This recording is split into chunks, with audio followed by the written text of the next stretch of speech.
Friend love అని చూసుకున్నా అంటే ఇద్దరు బెటరే బ్రో. ఒకరినే తీసుకోవాలి బ్రో. ఒక ఒక సిచ్యువేషన్ లో నీకు లవర్ చేసి కాల్ చేసి రమ్మంటుంది, ఫ్రెండ్ రమ్మంటుంది, ఎటు వెళ్తావు? ఫస్ట్ అయితే నా ఫ్రెండ్ అర్థం చేసుకుంటాడు కాబట్టి మా ఫ్రెండ్కి చెప్పి అర్థమయ్యేటట్టు చెప్తావు, చెప్పి లవర్ దగ్గరికి వెళ్ళిపోతా బ్రో. వెళ్ళిపోతావు. రైట్. సో అదేదో పిల్లకి కన్విన్స్ చేయొచ్చు కదా. పిల్లకి కన్వీనియన్స్ బ్రో. కాకపోతే ఫ్రెండ్ అనేటోడు అర్థం చేసుకుంటాడు బ్రో, బాయ్ అనేటోడు అర్థం చేసుకుని అమ్మాయిలు వస్తుంటారు అర్థం చేసుకోరు కదా. అర్థం చేసుకున్నారు కాబట్టి సో వాళ్ళకి ప్రిఫరెన్స్ ఇవ్వాలి. ఆ, రైట్. సో బ్రదర్, ప్రెసెంట్ సొసైటీలో ఏది నడవాలన్నా డబ్బే అంటున్నారు, దీన్ని మీరు అగ్రీ చేస్తారా? కాదు బ్రో, డబ్బు అయితే అస్సలే కాదు. ఎందుకని? డబ్బు ఇవ్వాలి సంపాదించుకుంటే రేపు వెళ్ళిపోతాయి బ్రో. అంతే తప్ప ఏం లేదు, డబ్బుతో వచ్చే ఉపయోగం లేదు. కాకపోతే డబ్బు ఉండాలి, మన అవసరాలకైతే డబ్బు కన్ఫామ్గా ఉండాలి. సో ఇప్పుడు నువ్వు ఒక్కనే ఉండవు బ్రో, నీ ఎమ్మటో నలుగురు ఉండాలంటే నీ కాడ పైసా ఉండాలా లేదా? ఉండాలి బ్రో. రైట్. మరి డబ్బుకి వాల్యూ ఉందా లేదా? ఉంది, డబ్బుకు వాల్యూ ఉంది బ్రో మస్తు. కానీ డబ్బే జీవితం కాదంట. డబ్బే జీవితం కాదు. ఒక అమ్మాయితో మనం బయటికి వెళ్ళాలన్నా, ఒక అబ్బాయి మనతో రావాలన్నా డబ్బు అయితే కన్ఫామ్గా ఉండాలి. ఎందుకంటే ప్రెసెంట్ సొసైటీలో డబ్బు లేకపోతే ఏ పని కూడా కావట్లేదు. రైట్. సో బ్రదర్, చాలా మంది ఏమంటారు అంటే డబ్బు జీవితం కాబట్టి డబ్బు సంపాదించుకోవడానికి ఏ పని చేసినా తప్పు లేదని అంటున్నారు. దీని మీద మీ కామెంట్స్ ఏంటి? ఏం ఒకళ్ళు మోసం చేయకుండా ఉంటే సరిపోతాయి బ్రో డబ్బు విషయంలో. అంతే. మళ్ళీ ఎప్పటికన్నా సంపాదించుకుంటే తప్పేం లేదు. మళ్ళీ ఎప్పటికైనా కర్మానం ఒకటి ఉంటాయి కదా బ్రో, మళ్ళీ వచ్చి తలుగుతాయి, కన్ఫామ్గా తలుగుతాయి. రైట్. ఏదైనా తప్పు చేసి డబ్బు సంపాదిస్తే మళ్ళీ తగులుతుంది కాబట్టి న్యాయంతో సంపాదన ఉండాలి. న్యాయంతో ఏం లేదు బ్రో, కొంచెం మనకు అవసరం ఉన్నప్పుడు వాడుకొని మళ్ళీ వాళ్ళ అవసరాలకు ఇచ్చేస్తే సరిపోతాయి బ్రో. ఏదైనా ఇచ్చేస్తే బాగుంటుంది. మీరు ఐదర్ డబ్బుకి ఎక్కువ ఇంపార్టెన్స్ ఇస్తారా, టైంకి ఇస్తారా, ఫ్యామిలీకి ఇస్తారా, అంటే ఏ చూస్ చేసుకుంటారు?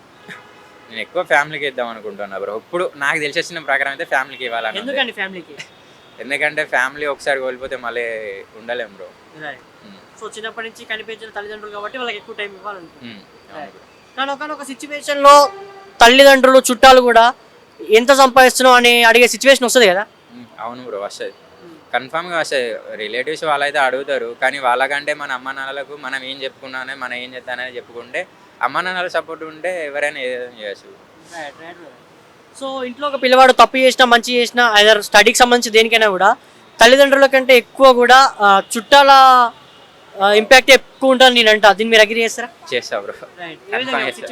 ఎందుకంటే వాళ్ళు అది చేస్తున్నారు, వీళ్ళు ఇది చేస్తున్నారు అని మస్తు చెప్తారు బ్రో. కానీ మనం ఏం చేస్తున్నామో తల్లిదండ్రులకు తెలియదు, మనం చెప్పినా వాళ్ళు అర్థం చేసుకోరు. ఏదంటే వేరే వాళ్ళు సక్సెస్ అయ్యారు, మనం కూడా సక్సెస్ కావాలని అది చేయి అని చెప్తారు. కానీ మనకి ఏది ఉంది, మన ఇంట్రెస్ట్ ఏంటింది, మనం ఏం చేస్తాను అనేది వాళ్ళకు పట్టించుకోరు. అది ఏంటంటే సెటిల్ కావాలనేది ఒకటే చూస్తారు అంతే. మీరు అన్న పాయింట్తో ఒక చిన్న క్వశ్చన్. ప్రెసెంట్ సొసైటీ ఎలా ఉందంటే ఆల్మోస్ట్ అందరు తల్లిదండ్రులు నా కొడుకు డాక్టర్ కావాలి, ఇంజనీర్ కావాలి, సాఫ్ట్వేర్ కావాలి అనుకుంటారు. బట్ నీలో ఇన్ కేస్ ఆఫ్ నీకు ఫోటోగ్రఫీ అంటే ఇష్టం, ఫోటోగ్రఫీ వెళ్ళొచ్చు, బట్ పేరెంట్స్ అట్లా నీకు ప్రోత్సాహం ఇవ్వరు. సో అటువంటి వాళ్ళకి ఏం చెప్తావు? అది టైం ప్రాసెస్ బ్రో. ఇది ఫోటోగ్రఫీ అనేది కొంచెం ఇన్ కేస్ ఫోటోగ్రఫీ కదా ఏదైనా కూడా ప్యాషన్ తో పోనీయరు బ్రో. వాళ్ళు అన్నది కావాలంటారు, వాళ్ళు అన్నది కావాలని అంటారు. కానీ అట్లా టైం ప్రాసెస్ కొంచెం ఎక్కువ ఉంటాయి. సెటిల్ గారు ఏమన్నా అయిపోతాయని ఒక భయంతో తప్ప భయంతో చెప్తారు.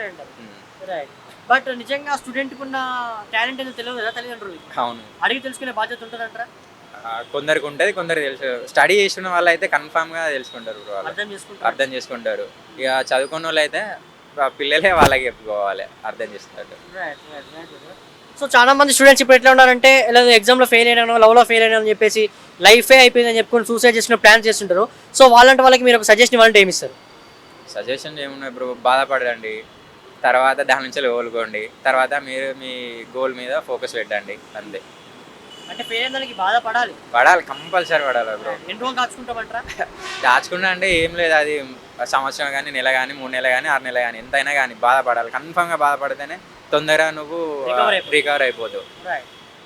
దాన్ని మనసులో పెట్టుకొని ఇక అమ్మ నాన్నని ఇబ్బంది పెట్టుకుని మనం ఏది చేసుకుని అంత టైం వేస్ట్ బ్రో. అమ్మ నాన్నలకి అయితే మెయిన్ వాళ్ళని చూసి అయినా మనం కొంచెం సెటిల్ అవ్వడానికి హోప్ ఉండాలి. సో అందరూ అంటుంటారు లైక్ సక్సెస్ కి ఫెయిల్యూర్ ఫస్ట్ స్టెప్ అంటారు, దీన్ని మీరు అగ్రీ చేస్తారా? కన్ఫామ్గా అగ్రీ చేస్తా బ్రో. ఎందుకంటే నేను ఇప్పటికీ ఫస్ట్ టైం ఫెయిల్ అయినా, ఈసారి ట్రై చేస్తున్నా గట్టిగా జాబ్ విషయంలో బ్రో. 2 సంవత్సరాలు కష్టపడ్డా, ఫెయిల్ అయిన తర్వాత అన్నీ దూరం అయినాయి బ్రో. ఒక్కడే కాదు, అన్ని ఫ్యామిలీ పరంగా, లవ్ పరంగా, మనీ పరంగా అన్నీ ఫెయిల్ అయినా. ఇప్పుడు ఉన్నది ఏంటంటే ఆ బాధ నుండి కోలుకొని నా వంతు నేను నా ప్రయత్నం చేసి నా ఫ్యామిలీ పోషించుకోవాలి బ్రో. ఇప్పుడున్న యూత్ అంతా ఎలా ఉన్నారంటే గవర్నమెంట్ జాబ్ కొడితే లైఫ్ సెటిల్ అయిపోతుంది అనుకోని ఎన్నో సాక్రిఫైసెస్ చేసేసి లాస్ట్కి ఒక .5తో పోయినప్పుడు చాలా బాధ ఉంటుంది. అటువంటి స్టూడెంట్స్ స్ట్రగ్లింగ్ లైఫ్ ఎలా ఉంటుంది అంటే ఏం చెప్తారు? ఆ స్ట్రగుల్ నేను ఫేస్ చేసిన బ్రో. అదే స్ట్రగుల్ నేను ఫేస్ చేసిన. దానికంటే ఏమున్నది, ఇప్పుడు ఈ ఒక్కోటమే ఒక్కోటంతో ఆగిపోకుండా నెక్స్ట్ వచ్చే దానికోసం ప్రిపేర్ అయ్యి మనని మనం ఇంప్రూవ్ చేసుకొని మనం ఏందో అనేది నేర్పించుకుంటే సరిపోతుంది. సో బ్రదర్, నిజానికి జాబ్ విషయంలో రిజర్వేషన్ అవసరం అంటారా? అవసరం లేదు బ్రో. ఇప్పుడున్న జనరేషన్, ఇప్పుడున్న సిచ్యువేషన్ బట్టి అయితే రిజర్వేషన్ అనేది అవసరం లేదు. సో ఎందుకంటే టాలెంట్తో ముందుకు వచ్చే వాళ్ళు కొంత అయితే, రిజర్వేషన్ ఉందని కొంచెం ముందుకు వచ్చే వాళ్ళు ఎక్కువ. అండ్ దట్టు ఏజ్ అని చెప్పేసి 1:2 రేషియో తీసేసి చాలా మంది 0.5తో అరే ఇద్దరు సేమ్, నీకు వచ్చే మార్క్స్ సేమ్, నాకు వచ్చే మార్క్స్ సేమ్, జస్ట్ ఏజ్ చేసేసి నువ్వు సైడ్ అయిపోతున్నావు. చాలా బాధ అనిపిస్తుంది కదా. అవును బ్రో, అట్లా చాలా అనిపిస్తుంది. కాకపోతే ఏంటంటే వాళ్ళు ఎలా తరబడి చేసి ఉంటారు, మనం కూడా ఎలా తరబడి చేసి ఉంటాం కాబట్టి ఆ పాయింట్ తోడు పోయినందుకు మస్తు బాధపడతారు. సో ఏమంటావు బ్రదర్, ఫైనల్గా ఒక గవర్నమెంట్ జాబ్ బెటర్ అంటావా, ఒక బిజినెస్ బెటర్ అంటావా? మన సత్తా బ్రో. నువ్వు కూర్చుండి నీకు టాలెంట్ ఉంటే నువ్వు గవర్నమెంట్ జాబ్కు బెటరు. నా వల్ల కాదు అని అనుకో, బిజినెస్ చేసుకున్నది బెటరు, లేకపోతే ఏమైనా ప్రైవేట్ జాబ్ చేసుకున్నది బెటరు. సో ఇప్పుడున్న సొసైటీకి తగ్గట్టు, పీపుల్కి తగ్గట్టు, లైక్ ఫ్యాషన్కి తగ్గట్టు బిజినెస్ చేయాలి అంటే ఏ బిజినెస్ తొందరగా క్లిక్ అవుతుంది? అవన్నీ తెలియదు బ్రో. అది అలాంటి ఎక్కువ మోస్ట్లీ అందరూ అంటారు ఫుడ్, ఫ్యాషన్. నాకు తెలిసిన వరకే మా ఫ్రెండ్స్లో అయితే కొందరు మన షాప్స్, మన డ్రెస్సెస్ షాప్స్ కొందరు పెట్టుకున్నారు. నార్మల్ కొన్ని ఫ్యాషన్ డ్రెస్సింగ్ ఎందుకంటే అందరికి అవసరమే కాబట్టి క్లిక్ అవుతుంది అని కాకుండా కొంచెం దాన్ని అయితే ఎటువంటి దాన్ని ఉండదు బ్రో, నష్టం అయితే ఉండేది దానివల్ల. అండ్ దట్టు ఈ మధ్య బాగా కూడా సోషల్ మీడియాతో ప్రమోషన్స్ ఎక్కువైనాయి బ్రదర్. అండ్ అందులో కూడా ఫేక్ బెట్టింగ్ ప్రమోషన్స్ ఎక్కువైనాయి. సో సోషల్ మీడియా పైన యూత్ ఇంపాక్ట్ ఎలా ఉందంటే ఏం చెప్తారు?